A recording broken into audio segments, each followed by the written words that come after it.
still be happy. You can do whatever you like. You don't have to be ready. Hey cuties, and welcome back to another video. Today I'm gonna share all of my infant CC clothes I currently have in my game with you.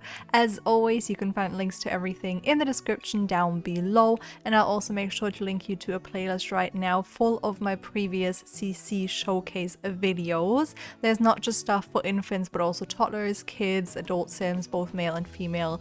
Everything you want really is over there. And without further ado, let's get straight into today's video. I hope you're all doing well. I have been meaning to do this video for the longest time, but I never managed to find any infant creator sim poses, which is just very annoying if you want to create a thumbnail and you just have to go with like whatever the Sims do in creator sim mod, if that makes sense. So I've postponed that for the longest time, and today I did like a super deep dive. I was like, nope, this video has to happen, like even if the thumbnail is not going to be as perfect as I want it to be, just because infants have been out for like I think over a year now, and I have not done any CC collection videos of them as far as I remember. I could be wrong, but usually, you know, I love sharing all of the CC clothes I have or hairstyles, just to have it all in one place to point people to, because sometimes I get asked for like more infant CC or toddler CC or whatever CC from any of the categories in the game. So I just like to have like one video where everything is kind of accumulated, and I can just be like, here you go. Here's like an hour-long video. No, I'm just joking. Like I always try to make them as fast as possible. I do think it would be weird to just show off one swatch per item, so I try to do like 4-ish. That's why with some of my previous videos, I think when I showed off the clothing items for toddlers and kids, I split it into like tops and bottoms, and then a second part for full body. I can't talk today. For full body wear, because there were just too many things. But I think today we have like just over 100, 130, 120, something like that, I believe. Amount of CC, which is very manageable for one video. I try to still, you know, hurry it up. It's always hard to pick like the cutest swatches, because I know with like certain items there's so many swatches that I adore, and I'm like, oh my god, I can't show them all off. So I tried to pick a few. Then also I try to do it a bit random as well, because I think I tend to gravitate towards the same colors, which are mainly beiges and greens when I show off things. So I try to also just like pick random and be like, here you go. But then when I edit the video, I'm always like, damn, I did show off quite a few like beige and green swatches, but I guess that is just not preventable. I think you just always gravitate towards the colors that you're most into. And green, I've been in such a like green phase. I don't know when this started or when it's gonna end, but green is apparently just my jam right now, and I'm just gonna go with it until it wears off and I find a new color that I get obsessed with. But for now it's green. I think beige might always stay in like my obsession color realm, just because beige is so nice. Like it's just so cute, and there's like so many different variations of it. I don't know if there's anyone out there who doesn't suit beige, because you can have like warm toned beiges, cool toned, it could have like a little bit of a pink hue to it, you know, it could have so many different effects. So I feel like maybe it does suit everyone. Let me know if beige doesn't suit you, because I'd be surprised. And maybe that just means you haven't found the right beige yet. I don't know. I know that like according to the color palettes, I think not a lot of people suit white either. I think it's like the winter color type who suits white? I don't know. So maybe beige is not for everyone, but I just like it so much. I've never seen anyone wearing beige where I didn't think it suited them very well. Maybe that's just me. This is my obsession with beige coming out here.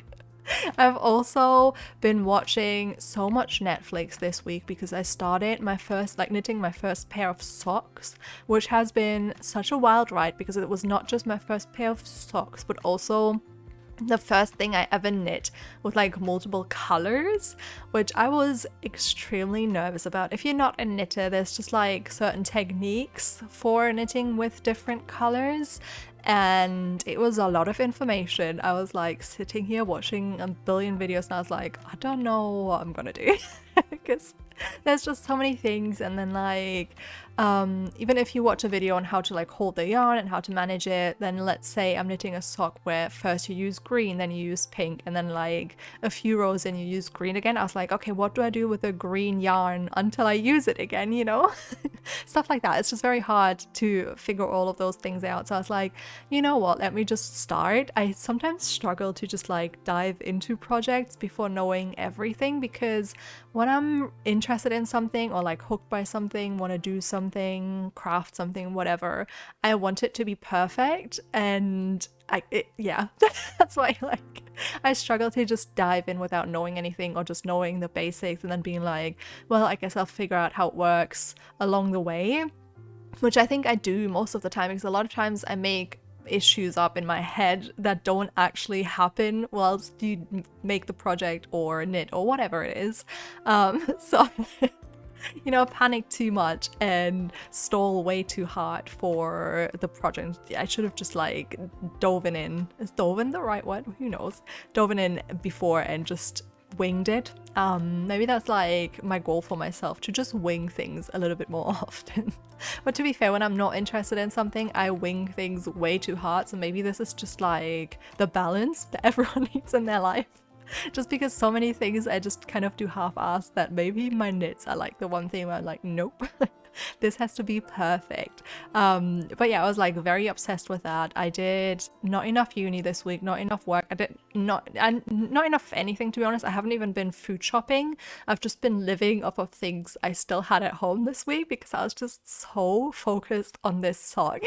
And it looks absolutely adorable. It has like berries on the sock, and they are made with little bubbles. So there's just little bubble berries on the sock, and it's absolutely adorable, and I'm obsessed, and I just can't wait until I get it done. But that also meant that I was just sitting here watching Netflix for a lot of the time. And I think in a previous video I've talked about having been obsessed with Law and Order lately. And it's so annoying because on Netflix here, there's only a few seasons of Law and Order on Netflix. I think it's four. And I've watched all of them. So now I either have to watch something else, or I have to subscribe to a different platform, which I might just do. Who knows?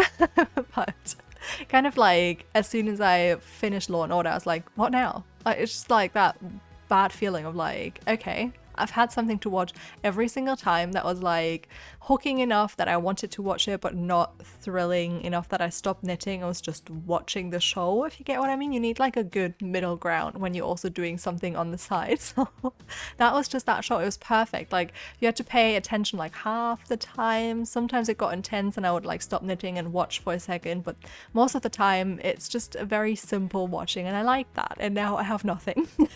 I started watching another show on Netflix, but I've also already finished the first season because I'm just like that. It's called Resident Alien, and I've never seen it. I just like looked at all of the shows that were recommended to me on Netflix, and that one stuck out. I was like, whatever, let me just watch it. And it's like a very wild ride. If you've seen that show, let me know, because I don't know anyone who's seen it or talked about it, apart from one friend. I told him yesterday, I was like, I've watched this show and it was so weird, and he's like, oh, I think I know that show.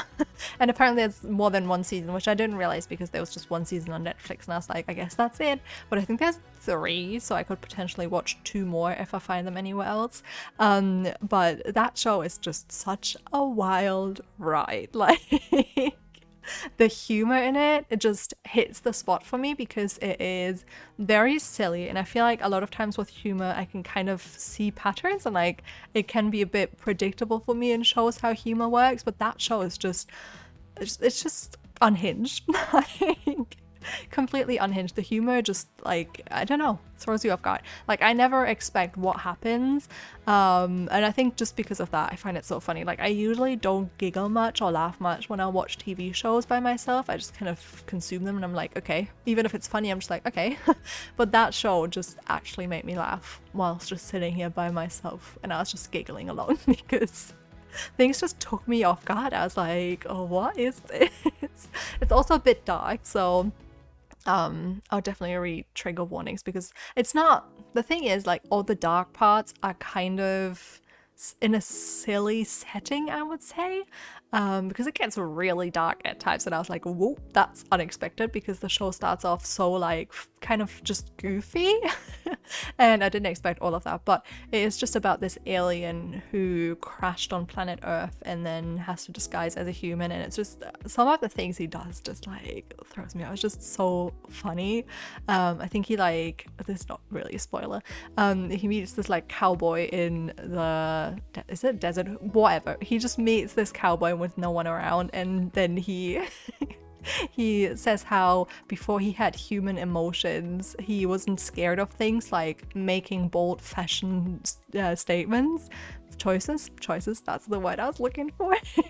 And it just like got me off guard, because he was like before that just being so deep about what human emotions did to him, to then just go to that, like I don't know. And then you see him riding on a horse with like a cowboy hat and sunglasses. So yeah, overall the show's just a silly goofy ride. I enjoyed it, but now I'm facing the same problem of not knowing what show to watch next. I also just got rudely interrupted by the doorbell. I'm very sorry about that. They rang twice, so I was like, okay, this is important. So I went, and it was the little boy from downstairs who apparently we had a parcel for them, which I didn't know, which must have arrived in the morning because I didn't hear the doorbell ring. So my roommate must have received the parcel and kept it for them, but I had no idea. Like, it's a bit scary because sometimes in the morning when the doorbell rings, I just don't wake up from it. I'm just like, I'm asleep. And it's so weird because like I'm a full-on adult.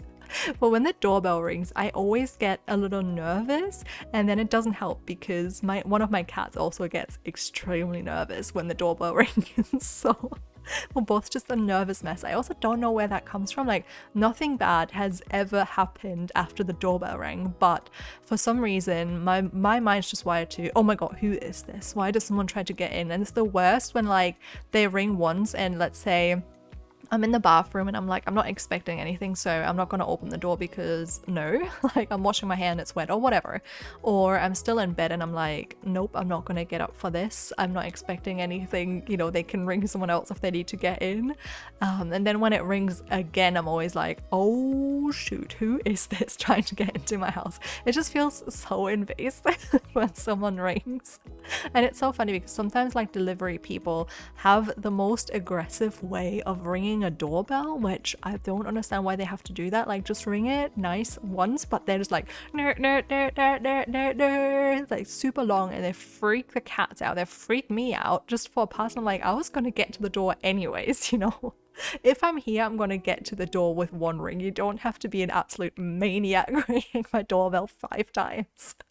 That's just that. I also feel like I was talking super quietly today because my roommate is here, which is like the first time my new roommate has been here since he moved in whilst I was recording a voiceover, and it's always a little bit awkward. So apologies for that if I wasn't as upbeat as I usually am.